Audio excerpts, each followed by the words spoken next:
Let's be honest, we all have that one an anime that makes us feel a way no other anime can, an anime that has characters that resonate within us a way no other anime characters can, an anime that we can connect with through personal experiences and nostalgia, an anime that has helped us countless times throughout our life, an anime that truly changed our life. For you, that anime might be something like Hunter x Hunter, Fullmetal Alchemist Brotherhood, maybe even Boku no Pico. I mean, heck, who knows? But for me, it was High School DxD. I'm kidding. I literally had to search up most popular hentai just to get that name for the joke because I don't really watch hentai or anything like that, so I didn't know. But on a serious note though, for me, it was Naruto. Naruto was an anime that was always there for me. Always, anywhere, everywhere. Just like any other anime, to be honest. I don't know where I'm going with this. As a kid growing up with Naruto, the life lessons this anime taught me really changed my perspective on life. Although I'd admit, it is no masterpiece, it's still a damn near one, and it will forever be my favorite anime ever. And it's for this exact reason that I thought I need to make this video. The Naruto hate has gone on long enough. Far too long. It didn't bother me much at first. I mean, they have their opinions, I have mine, but the more deeper I dug and the more I tried to understand where the haters were coming from, the more I got lost. So I sat down and I came to a decision. I was gonna address this hate. I'm gonna debunk all the reasons for why people cancel Naruto, and to do that I had to do some research. So I sat down, got busy, and was able to put together the top 3 reasons for why Naruto gets backlash. These 3 reasons are the most common things people who didn't enjoy Naruto bring up to degrade the anime itself. These 3 reasons are universally agreed upon by almost every single individual who dislikes Naruto, at least from my encounters. So without further ado, let me introduce to you the top 3 reasons for why Naruto is cancelled by many. Number 1 is fillers, number 2, character development, and number 3, the final war arc, introduction of Kaguya and Black Zetsu, and it being quote-unquote poorly done with unnecessary plot holes. And now, it's time to debunk all of this while staying as unbiased as possible.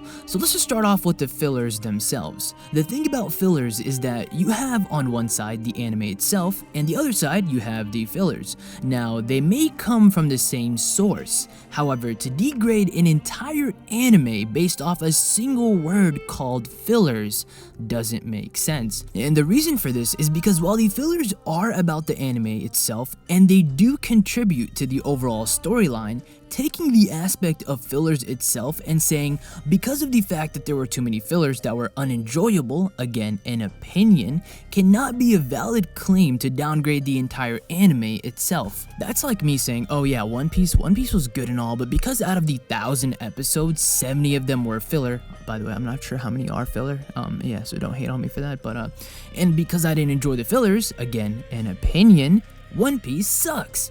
Of course that's not true. Of course, you can't just disregard the entire anime based off fillers. So I wanted to clarify that this filler argument is honestly such a weak and biased argument used to say Naruto sucks. I mean, dude, I get it, okay? I get it. You were sitting there waking up every Saturday morning to watch your favorite anime, Naruto, only to be met with a filler and slowly burn this hatred inside of you, and you've been holding on to that all this time, and finally decided to let loose. But that doesn't mean that your claims are valid at all. So moving swiftly on, next up we have character development. Now this one is my favorite because what I hear a lot are people saying stuff like, oh well, Naruto started off good and all, but then all it became was Naruto and Sasuke, and it felt like the other characters were disregarded and given poor treatment.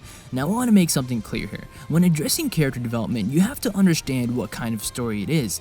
Character development is a core element in literature, however, it isn't always required for a storyline to succeed. In fact, in many cases, a lack of character development for certain characters doesn't affect the story as a whole. You see, the whole purpose of character development in anything is to allow the viewers to install a deeper connection to the characters in order for them to actually feel something for each character. Now with that being said, when an anime is based around a certain character, the character development on that character must be good in order for the viewers to feel something towards that character, right?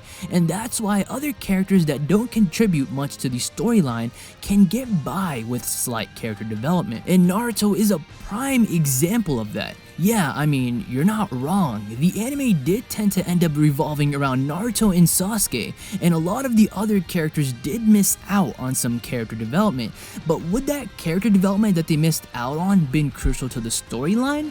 Well, not so much. You see, some characters lacking in development in Naruto that I'd agree lacked character development would be characters such as Lee, Shino, Kiba, and Tenten. Of course, there could be more, but this is like the most common and most agreeable, to be fair. Now, considering the storyline did not require these characters to have character development, in return, they didn't get character development. You see, to use the character development argument in Naruto would number one be biased because the characters that you care about getting development, other viewers may not, and secondly, it is also something that you have to understand has a lot of storyline behind it. So when it comes to a story with a vast world of characters, you can't just expect every single character to get good character development, now can you? If the writer spent that much time giving each and every single character good development, people would only find more ways to complain about the anime, to be honest, saying stuff like, oh, the anime wasted too much time developing the characters, that the storyline became kind of a blur. And that's the last thing you want. You want a strong storyline, so when it comes to a big shonen with vast characters and their strong jawlines, I don't know why I included that. Just wanted to point that out though, these dudes have some really strong jaws. But yeah, with animes like that, it's hard to cover every single character. And secondly, for the argument for how Shippuden turned into a Naruto x Sasuke thingy, well, what did you want it to turn into? I'm not sure exactly what they wanted, but like, it's not your story. People don't seem to understand that. They all of a sudden become masterful writers in their own minds and feel like changing an entire storyline is their specialty, and find ways to hate that they couldn't possibly pull off themselves. The entire point of Naruto is attached to the backs of Naruto and Sasuke, so to be mad that the anime started revolving around what it was meant to revolve around in the first place makes no sense at all. And finally, my favorite argument ever is how a lot of people just plain out didn't enjoy Madara's debut, which is kind of subjective, yeah? Yeah, I mean, it is 100% because I know a ton of people who thoroughly enjoyed the war arc, and having Madara as the main villain made it even more intriguing to watch. Now, the main argument here is for the introduction of Kaguya and how Madara was killed by Black Zetsu. A lot of people genuinely consider this to be a plot hole, and some people really think that this part was just pulled out of a bag that supposedly Kishimoto carries with him wherever he goes because he himself didn't know how to end it. Now, I just really don't know what to say to that. Like, how? How could you possibly think that? I mean, am I the only one that was genuinely shook when Black Zetsu revealed his plans? Am I the only one who was mind blown at how everything 500 episodes prior to this moment all connected, and how every single major battle, the existence of Naruto himself, everything from the Akatsuki to Indra and Ashura to Madara falling into the darkness, all was carefully planned out by this mastermind himself. You know, to even think that someone could just pull that out of a bag of thought is very, very hard to believe, let alone even possible that deep into a storyline. To me, it almost felt like Kishimoto wrote Naruto backwards. The way everything just connected was just insane. And now, to address the introduction of Kaguya and how Madara died, before I explain it for those who didn't understand, if you truly didn't enjoy this part, well, number one, that's biased. But if you didn't enjoy it, but you're able to accept it as just a part that you didn't enjoy, I mean, that's understandable. But for those who say it's a plot hole, for those who think it could have been executed in a much better way, I challenge you. I challenge you to write your own ending to this war arc. But wait, before you do it, keep in mind that Madara at this point into the war was literally invincible. Like he said it himself, because he was the Jinchuriki of the Ten Tails, there was no killing him, and hence there was no character out there at that moment in the Narutoverse that could finish off Madara. So tell me, how in the world are you going to get rid of the final villain? The only option I could even think up of is having Madara lose to Taka no Jutsu and end up joining forces with Naruto.